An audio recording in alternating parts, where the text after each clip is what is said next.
এদেশে জুলাই এসেছিল। জুলাই, হ্যাঁ জুলাই। কোটা সংস্কার আন্দোলনের নামে এই আন্দোলনটি যে আসলে মেটিকুলাসলি ডিজাইনড একটি চক্রান্ত ছিল তা আমরা এখন হাড়ে হাড়ে টের পাচ্ছি। তখন আমরা টের পাইনি, কারণ টের পাওয়ার দায়িত্ব আমাদের নয়। আমরা রাষ্ট্র পরিচালনা করছিলাম না, আমাদেরকে গোয়েন্দা এসে রিপোর্ট করছিল না। অসংখ্য মুক্তিযুদ্ধের সপক্ষের লোক, এমনকি আওয়ামী লীগের নেতাকর্মীদের সন্তান সন্ততিরাও কিন্তু এই জুলাই আন্দোলনে অংশগ্রহণ করেছিল। আন্দোলনের শুরুতে আবু সাইদকে হত্যা করা হয়েছে বলে প্রোপাগান্ডা ছড়ানো হলো এবং সেই হত্যার বিরুদ্ধে অনেকেই দাঁড়িয়েছিলেন। বস্তুত এটি জামাত শিবির রাজাকারদের লাশের রাজনীতি, তাদের লাশ দরকার ছিল। আবু সাইদ, মুগ্ধ, কত কত লাশ আমরা দেখলাম। জুলাইয়ের শেষের দিকে গিয়ে দেখলাম এক দফা, অর্থাৎ শেখ হাসিনাকে ফেলে দিতে হবে, ওটাই ছিল মূল উদ্দেশ্য। শেখ হাসিনা সরকার ফেল করলো। এর আগের স্লোগানগুলো একটু মনে করি। কোটা না মেধা পর্যন্ত ঠিক ছিল। তুমি কে আমি কে, রাজাকার রাজাকার এটা বলে আবার অস্বীকার করে না। তুমি কে আমি কে, রাজাকার রাজাকার, কে বলেছে স্বৈরাচার স্বৈরাচার, তাও ঠিক ছিল। কিন্তু শেখ হাসিনা সিডিআই, এই সিডিআই এর মানে আমরা জানি। সেই স্লোগানটি ঘিরে এখন কিন্তু বাংলাদেশে অনেক আলোচনা। সিডিআই, 5ই আগস্ট শেখ হাসিনা সরকারের পতনের পর আমরা এই সিডিআই গোত্র অর্থাৎ মব বাহিনীর আসল রূপ খুব স্পষ্টভাবে দেখতে পেলাম। গণভবন লুটপাট করতে গিয়ে তারা সেখানে থাকা নিরীহ প্রাণীদেরকে হত্যা করলো, লুটপাট করলো, গাছপালা সব কিছু ধ্বংস করলো, এমনকি মাছ তাদের হাত থেকে রক্ষা পায়নি। কুমির থাকলে কুমিরও রক্ষা পেত না, এমনকি পারমাণবিক বোমা থাকলে সেটিও তারা গিলে খেয়ে ফেলত। অসংখ্য কোমলমতি শিশুদের হাতে দেখলাম নারীর অন্তর্বাস, প্রাইভেট গার্মেন্ট, এবং তারা খুব বিদর্ভে পতাকা, জাতীয় পতাকা। এই অন্তর্বাস বা প্রাইভেট গার্মেন্ট শেখ হাসিনা কিনা আমরা তা জানি না, তবে নিশ্চয়ই কোনো না কোনো নারীর গোপন এই কাপড়, ব্যক্তিগত কাপড় কোনো সন্তান এভাবে প্রদর্শন করতে পারে, আমরা বাংলাদেশে এরকম ঘটনা আগে আর দেখিনি। কারণ এই সকল সন্তানেরা তো নিশ্চয়ই কোনো না কোনো নারীর গর্ভে এই পৃথিবীর মুখ দেখেছে এবং তারা নিশ্চয়ই তাদের বাড়িতে এই প্র্যাকটিস করে। মায়ের, বোনের প্রাইভেট গার্মেন্ট তারা ঝান্ডা হিসেবে উড়িয়ে বেড়ায়। এই মব বাহিনীর মব সন্ত্রাস আমরা খুব ভালোভাবে দেখলাম। তারা শেখ হাসিনাকে সিডিআই এটা বলতে পারবে, মুক্তিযুদ্ধকে বলতে পারবে, বঙ্গবন্ধুকে বলতে পারবে, মুক্তিযোদ্ধাদের বলতে পারবে, সারা বাংলাদেশে মুক্তিযুদ্ধের স্মৃতিচিহ্ন ধ্বংস করতে পারবে, যখন তখন যার তার উপরে গিয়ে মব চালিয়ে দিতে পারবে, মানুষ হত্যা করতে পারবে। এমনকি নিরস্ত্র নিরীহ জনগণের উপরে পুলিশ গুলি চালিয়েছে এমন ধোঁয়া তুলে তারা অস্ত্রধারী পুলিশকে পর্যন্ত নির্মমভাবে হত্যা করে ফুট ওভার ব্রিজে ঝুলিয়ে রাখতে পারবে এবং তাদেরকে এনডিএমডি দেওয়া হবে, অর্থাৎ তাদের অপরাধ হিসেবে দেখা হবে না, সাধারণ ক্ষমা দেওয়া হবে। তো এখন বাংলাদেশে খুবই আলোচিত শব্দ হচ্ছে সিডিআই। সিডিআই মানে আপনারা জানেন। শামা হাদি কী বলেছিল সেটা আসলে কি? নারীর জননেন্দ্রিয়কে যারা রাজনৈতিক স্লোগানে পরিণত করে, নারীর প্রাইভেট গার্মেন্টকে যারা পতাকা হিসেবে সামনে রাখে, তারা আর যাই হোক, জাতীয় পতাকা কপালে বাঁধাটা এটা ছিল তাদের ভণ্ডামি এবং দেশাত্মবোধক সঙ্গীত ছিল তাদের কেবলমাত্র চক্রান্ত। আমরা সবই বুঝেছি। এবার আমরা একটু ভেবে দেখার চেষ্টা করি এই শব্দগুলো এখন কি বুমেরাং হচ্ছে কিনা। আওয়ামী লীগ তো এখনো ফেরেইনি, তারপরেও কিন্তু জুলাই জঙ্গিদেরকে যখন এই সিডিআই বলা হচ্ছে তারা চেতে যাচ্ছে। তাদের বক্তব্য হচ্ছে আমরাই কেবল বলবো, আমরা যাকে তাকে ইচ্ছা এই শব্দ ব্যবহার করব, কিন্তু আমাদেরকে কেউ কিছুই বলতে পারবে না। আমাদের সবার প্রিয় অভিনেত্রী, পরিচিত অভিনেত্রী মেহের আফরোজ শাওন, তিনি একটি স্ট্যাটাস দিয়েছেন জুলাইয়ের 1 তারিখ। কোনো কিছুই তিনি মিন করেননি, কাউকে উদ্দেশ্য করেননি, কিন্তু তিনি কেন এই সিডিআই ব্যবহার করেছেন, জুলাইয়ে কেন সিডিআই করবেন, এই নিয়ে মব বাহিনী ব্যাপক খেপেছে। জামাত শিবির রাজাকারদের লেলিয়ে দেওয়া কিছু গুপ্ত সাংস্কৃতিক কর্মীরাও বাদ যায়নি এই নোংরামি থেকে। আমি শাওনের প্রতি ব্যথিত, দুঃখ প্রকাশ করি। তিনি আমাদের দেশের একজন সূর্য সন্তান। অভিনয় শিল্পীরা অবশ্যই আমাদের সমাজের সম্পদ, তারা আমাদেরকে পথ দেখান।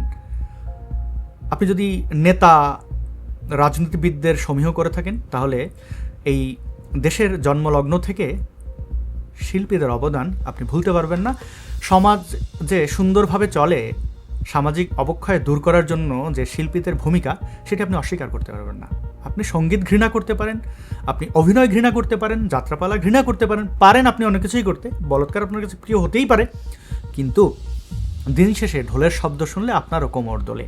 তো অভিনয়শিল্পী শাওন যখন এই কথাটি বলেছেন, তখন তিনি একজন নারী, স্বাভাবিকভাবে শেখ হাসিনাকে ওই যে অন্তর্বাস, বুঝতেই পারছেন, টার্গেট নারী। নারী কেন পৃথিবীতে জন্মাবে, নারী কেন ঘোরাঘুরি করবে, নারী কেন সত্য কথা বলবে, নারী কেন প্রতিবাদী হবে? এটা তো এই সো কল্ড সভ্যতার শুরু থেকেই, অর্থাৎ যখন থেকে কৃষি উদ্ভাবন হলো, পুরুষরা যখন হ্যাডাম দেখানো শিখে গেল, মানে নারীর জননাঙ্গ থেকে বের হয়ে, অর্থাৎ জননেন্দ্রিয় থেকে, নারীর গর্ভে থেকে বের হয়ে তারা প্রথম কামড়টি বা প্রথম লাথিটি, প্রথম ঘুষিটি, প্রথম আঘাতটি তারা নারীকেই করে, এবং তারা বলে আমরা বীর পুরুষ, কাওয়ার্ড। তো শাওন এই জুলাইয়ের আন্দোলনের শুরুতে, যখন আসলে ওইভাবে আন্দোলন শুরুই হয়নি, আবু সাঈদের মৃত্যুকে কেন্দ্র করে কিন্তু প্রকাশ্যে পোস্ট করেছেন জুলাইয়ের 17 তারিখ। তিনি এই মৃত্যুকে মেনে নেননি। অবশ্যই রাষ্ট্রের দায়ী রয়েছে। আবু সাঈদ সে সুইসাইডাল, আমরা জানি। জামাতের মিশন বাস্তবায়ন করতে গিয়েই সে পুলিশের উপর আক্রমণ করেছিল, ধস্তাধস্তি হয়েছে, ক্লান্ত হয়েছে, পড়ে গেছে, পরে বলা হলো আবু সাঈদকে গুলি করা হয়েছে। যাই হোক, ন্যারেটিভ যাই থাকুক, জুলাইয়ের 16 তারিখের এই ঘটনায় আমরা সবাই যে অনেকটাই বিভ্রান্ত হয়েছি, তা তো অস্বীকার করার কোনো সুযোগ নেই। যদিও আমি 17 তারিখে এই বিষয়ে প্রকাশ্যে বলেছি যে আবু সাঈদ একটা জঙ্গি, তার রাহবররা হচ্ছে রাজাকার সাঈদী, জঙ্গি হারুন ইজহার, এবং সে আত্মঘাতী, সে ওই অন্যান্য জঙ্গিদের মতোই। তো তার এই মৃত্যুকে একটু সন্দেহের চোখে দেখা উচিত। কে শোনে কার কথা, কে দেখে কার অবস্থান। স্বয়ং আওয়ামী লীগই তো আবু সাঈদকে শহীদ ঘোষণা করেছিল, শোক দিবস ঘোষণা করেছিল না? সেই কালো থেকে লাল হওয়া আমরা জানি। মেহের আফরোজ শাওন পরবর্তীতে অসংখ্যবার ক্ষতিগ্রস্ত হয়েছেন, অভিনয়শিল্পী হয়ে নন। যদিও এই জুলাইয়ের আন্দোলন পরবর্তী অসংখ্য অভিনয়শিল্পী তাদের কাজ হারিয়েছেন, আতঙ্কে দিন কাটাচ্ছেন, কিন্তু মেহের আফরোজ শাওনের ওপরে আক্রমণের অন্যতম কারণ কিন্তু তিনি একটি রাজনৈতিক পরিবারের, তার মায়ের একটি রাজনৈতিক পরিচয় রয়েছে, এটাই। অপরদিকে জমিদারের নাতি পাই, আমরা আবদুল্লাহকে পাই, সলিমুল্লাহকে পাই, যারা চিৎকার করে মুজিব আমার বাপ, হাসিনা আমার মা, গলা ফাটিয়ে ফেলেছে, গলার রগ দেখা যেত, আর কিছুই দেখা যেত না, মানে গলার চেয়ে গলার রগ তাদের বড় ছিল। আমার বঙ্গবন্ধু, ওরা ভেবেছিল তোমাকে হত্যা করলেই হয়ে যাবে সব শেষ, ভাবেনি ওরা বঙ্গবন্ধু মানেই বাংলাদেশ। হ্যাঁ, আমার বঙ্গবন্ধু মানে বাংলাদেশ। বঙ্গবন্ধুকে আমি আমার বঙ্গবন্ধু বলি, সেই অধিকারটি আমি বাঙালি হিসেবে জন্মসূত্রে পেয়েছি। তারা তাদের টাকা পয়সা, কাপড় চোপড় সবই ফুলে ফেপে একাকার। তো এই যে আমাদের হিপোক্রেসি, সেটা নিয়ে কী বলবেন? অপরদিকে শাওনকে দেখলাম আমরা নির্যাতিত হয়ে, ডিবি ধরে নিয়ে আটকে রাখা অবৈধভাবে, এবং তাকে শারীরিক বা মানসিক কী টর্চারটা করেছে তা আমরা জানি না, শাওন বলেনি, নিশ্চয়ই কোনো দিন বলবেন। বাদ যায়নি শাওনের সন্তান, যেভাবে শাওন তার মায়ের কারণে এই আক্রমণের শিকার হলেন, সন্তানরা স্কুলে যেতে পারেনি। শাওন গৃহবন্দী ছিলেন প্রায় 2টি বছর, এখনও নিশ্চয়ই দেশ ত্যাগ করতে নিশ্চয়ই পারছেন না। তো এই চাপ কেন? এর উত্তর তো আমরা জানি, মমতাজ। কেন তিনি গান গাইলেন, কেন তিনি গানের টাকা দিয়ে হাসপাতাল, বিশেষ করে চক্ষু হাসপাতাল নির্মাণ করলেন? এটাই হচ্ছে রাগ। আসাদুজ্জামান নূর, শাহরিয়ার কবির, অন্যান্য সাংবাদিক, কতজনের নাম দেব, নামটা দীর্ঘ। লক্ষ লক্ষ মানুষ নিপীড়িত হয়েছেন, নির্যাতিত হয়েছেন কোনো কারণ ছাড়াই। আওয়ামী লীগের আমলে কোনো প্রকার সুযোগ সুবিধা না নিয়েও এই অবস্থা। তো শাওন জুলাইয়ের 1 তারিখ বললেন, তিনি লিখলেন জুলাই সিডিআই, এই শুরু হয়ে গেল। তাকে আক্রমণের ভাষা কি বলবো? কেউ কেউ বলছে তাকে পেটালে 1 লাখ টাকা, রক্ত ঝরালে এত টাকা, কেউ কেউ তার নামে ব্যানার বানিয়ে সেটি খুব জুতো পেটা করা, লাথি দেয়া, নারী, আহারে কি বীর পুরুষরা, টার্গেটের জায়গা হচ্ছে নারী।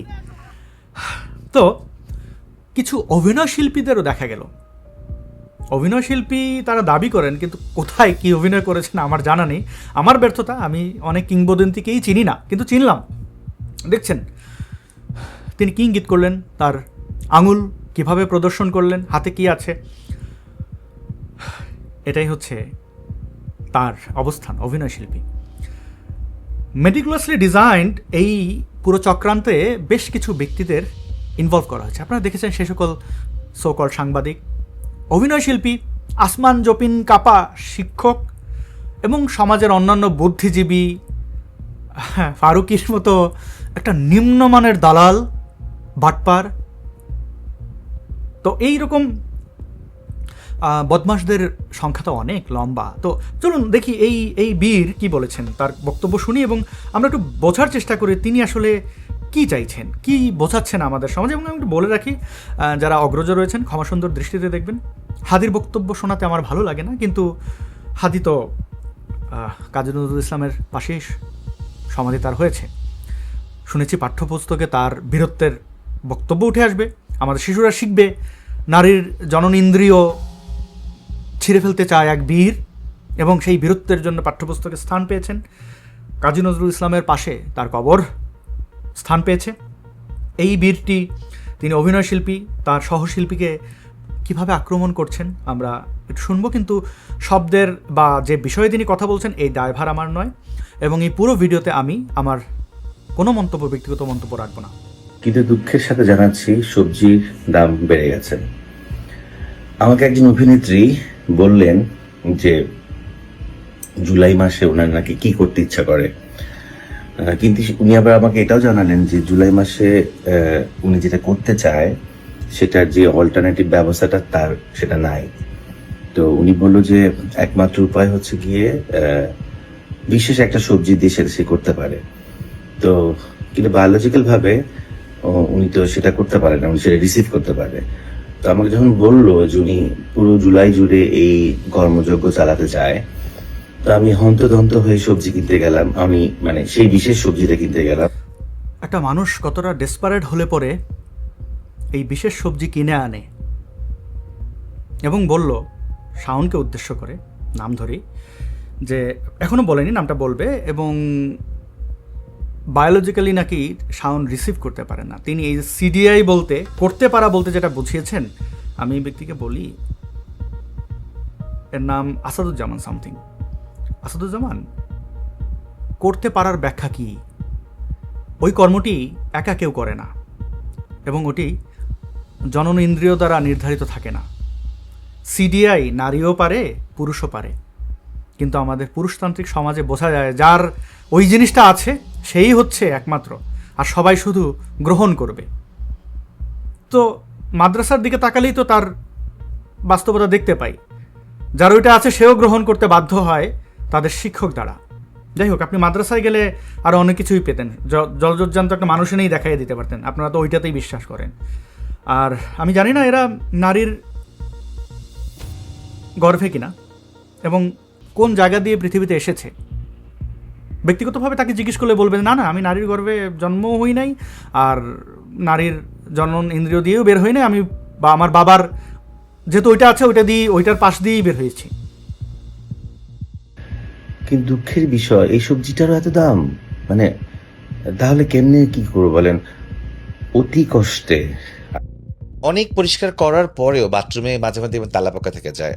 ওনাকে দেখলে আমার মনে হয় তালাপোকাটা, এবং প্রয়োজনীয়, এখন আমি ব্র্যান্ডের নাম বলছি না, টয়লেট ক্লিনার দিয়ে ওনাকে ক্লিন করতে হবে প্রপারভাবে।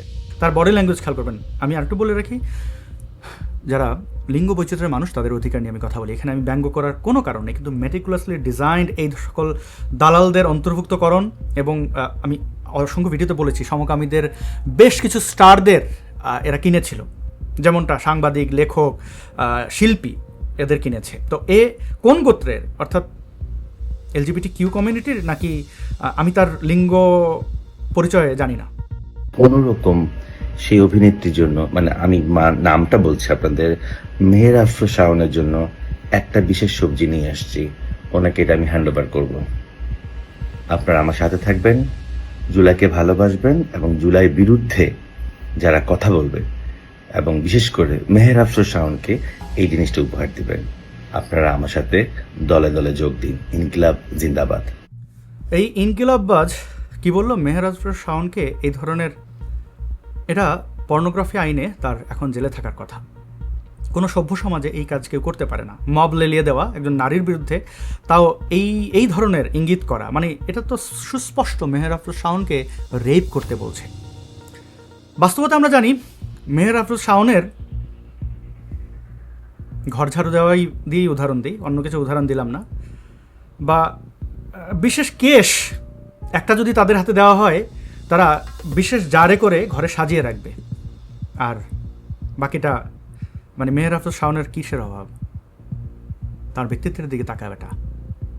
তার বিয়ে নিয়ে কথা বলিস, একজন অবিবাহিত নারী, তিনি মানে তার পার্টনার কাকে চুজ করবেন তুই বলে দিবি? বিবাহিত হলেও কি, তার 14টা বিয়ে হয়েছে, এই এত সব নোংরামি করেও তারা ক্ষান্ত হয়নি, এখন সরাসরি নেমেছে। তার বডি ল্যাঙ্গুয়েজটাকে দেখুন, বলছি। কেমন আছেন সবাই? নিশ্চয়ই ভালো আছেন। তো এই ছেলেটি আর আরও যে সিনিয়র শিল্পী রয়েছে তাদের কাউকেই বাদ দেয়নি। আমার এই প্রথম এরকম একটা এক্সপেরিয়েন্স। আমি রাজনীতি করি না, কিন্তু রাজনীতি খুব ভালো বোঝে। ছোট্টবেলা থেকে রাজনীতির মধ্যেই বড় হয়েছে। যেমন অনেকে গান গায় না কিন্তু গান বোঝে, অনেকে লিখতে জানে না কিন্তু সাহিত্য খুব ভালো করে পড়তে, ছবি আঁকতে পছন্দ না, ছবি দেখতে সেরকম আমি।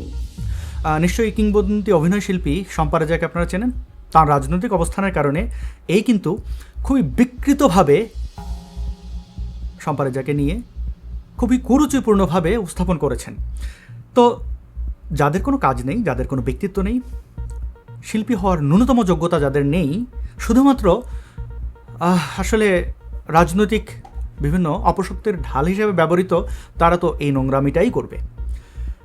আমার তেমন কিছু এই ব্যক্তিদের নিয়ে বলার নেই। তারা যা করে তা আমরা দেখি, বুঝি এবং দুঃখ প্রকাশ করি যে আমাদের আসলে শিল্প সংস্কৃতি কতটা অধপতনে গেছে। শিল্পীরা সমাজের নেতৃত্ব দেন, অভিনেতা বলে না, তো অভিনেতারা আসলে কোন নেতা মব নেতা হয়ে যায় সেটা আর কি বলবো। একজন কেন, ইলোরা গহরের ব্যাপার দেখেছেন, নজরুল জাতীয় নজরুল হয়েছে, বা এই একটা উটকো লোক, আমি তার নাম জানি না, সে দাবি করলো, মানে তার মুখ থেকেই শুনুন দাবিটি।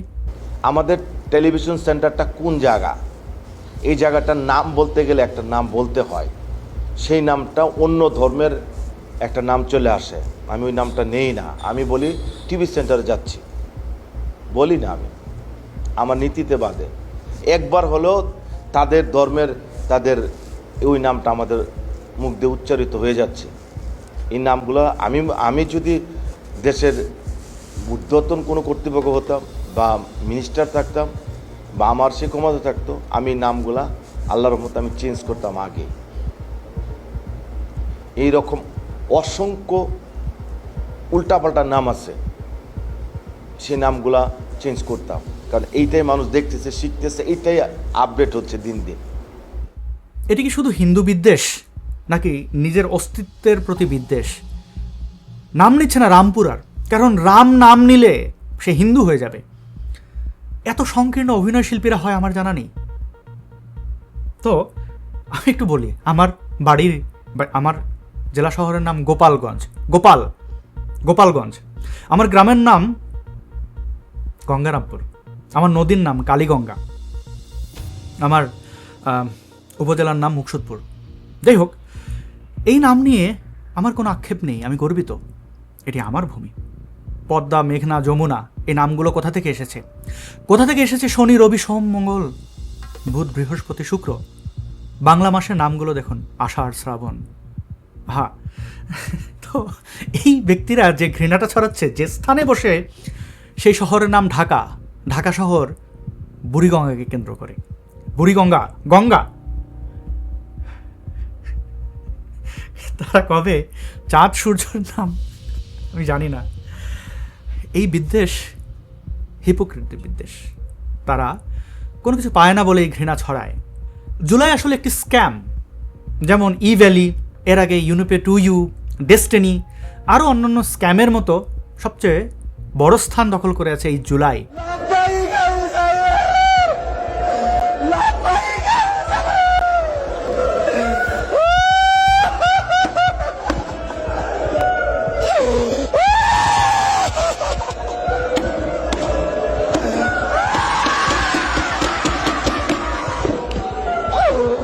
জুলাইকে কেন্দ্র করে যত অভিনয় আমরা দেখলাম, যত সন্ত্রাস আমরা দেখলাম, এই সন্ত্রাসীদের সকলের বিচার হবে। তবে এই অভিনেতাদের বলি, তোমাদের চেয়ে অনেক ভালো অভিনেতা কিন্তু এই স্যালুটওয়ালা রিক্সাওয়ালা। তার বক্তব্য কিছুটা শুনি। আমার মতন কে ভূমিকা পালন করছে? আমি আসছিলাম দেখে আছে 2 দিনে এই শেখ হাসিনা ভাইয়া গেছে গা। আর শেখ হাসিনা কি শেখ হাসিনা হলো মোদির শেষম্যান। শেখ হাসিনা হলো মোদির শেষম্যান। কথা বলাটা ইম্পসিবল। নিকার জানে এই আওয়ামী লীগ রে। চট্টগ্রামে কালেমা শাহজাদ। আমার মতন কে ভূমিকা পালন করছে? আমি আসছিলাম দেখে আছে 2 দিনে এই শেখ হাসিনা ভাইয়া গেছে গা। আমি এই সেলর দিছি দেখে 2 দিনে সব ছাত্র জনতা নামছে। এক একজনের পশম দাঁড়ায় গেছে সেলর দেখা। আর কোনো সন্ত্রাসে কোনো ভয় পায় না, সন্ত্রাসটা আমাদেরকে ভয় পায় উল্টা। আপনার ভিতরে এত প্রতিভা ভাই, আপনি আগে কেন দেখান নাই? তো এই সকল অভিনেতারা আমাদের আর কি দেবেন সমাজে, তাই না? মামুনুর রশিদ ঠিকই বলেছিলেন, আমাদের রুচির দুর্ভিক্ষ চলছে। সেই দুর্ভিক্ষ এখন ভয়ঙ্কর আকার ধারণ করেছে। অভিনেত্রী শাওনের প্রতি শ্রদ্ধা, তিনি এভাবেই বুক উঁচিয়ে বেঁচে থাকুন। 24 আমাকে হাড়ে হাড়ে শিখিয়েছে যে লাশের রাজনীতি বিষয়টা আসলে কি। এটা আমি সবসময় শুনে এসেছি যে লাশের রাজনীতিতে নাকি লাশ প্রয়োজন হয়। এটা আমি একদম ভালো মতো বুঝতে পেরেছি যে আসলেই এই ধরনের একটা মেটিকুলাস ডিজাইনে আসলে লাশের প্রয়োজন হয়, এবং কাদের সেই প্রয়োজন ছিল সেটা এখন দিনের আলোর মতো পরিষ্কার। তার সুস্থতা কামনা করি। মবদের হাত থেকে তিনি নিরাপদ থাকবেন। আর যদি নিরাপদ না থাকতে পারেন, তাহলে আমরা মনে করব স্বাধীন বাংলা বেতার কেন্দ্রের সেই সকল শিল্পীদের কথা, যেভাবে আমাদের নেতৃত্ব দিয়েছিলেন, একটি স্বাধীন দেশ দিয়েছিলেন। এই দেশ আবারও শত্রুমুক্ত হবে। সেই অপশক্তি, সেই জামাত শিবির রাজাকাররা তাদের শাস্তি বুঝে পাবে, মব সন্ত্রাসীরাও তাদের শাস্তি বুঝে পাবে। এই বাংলাদেশ আবারও সকলের হবে। এখানে সকল শ্রেণী পেশার মানুষ যার যার স্বাধীনতা নিয়ে বাঁচবেন। ভিডিওটি শেষ পর্যন্ত দেখার জন্য অসংখ্য ধন্যবাদ প্রিয় বন্ধুগণ। আপনারা চাইলে এই ভিডিওটি শেয়ার করতে পারেন এবং মুক্ত তথ্য প্রচারের জন্য যে উদ্যোগ নিয়েছে IPTV, খুব শক্তভাবে এটি এগিয়ে নিয়ে যাওয়ার চেষ্টা আমার রয়েছে, যদিও আমি খুবই হতাশ, কারণ এটা আপনাদের কন্ট্রিবিউশন ছাড়া হবে না এবং আশানুরূপ কিছুই হয়নি। 2%ও আমি আশা দেখতে পাইনি এখন পর্যন্ত। তবে যারা পাশে ছিলেন ধন্যবাদ, কৃতজ্ঞতা জানাই। কৃতজ্ঞতায় আমার কোনো কমতি নেই, কিন্তু এই প্রজেক্টটি আসলে বাস্তবায়ন করতে পারবো না কিনা জানি না। আপনারা পাশে থাকলে পারবো, চেষ্টা করবেন পাশে থাকার। অসংখ্য ধন্যবাদ।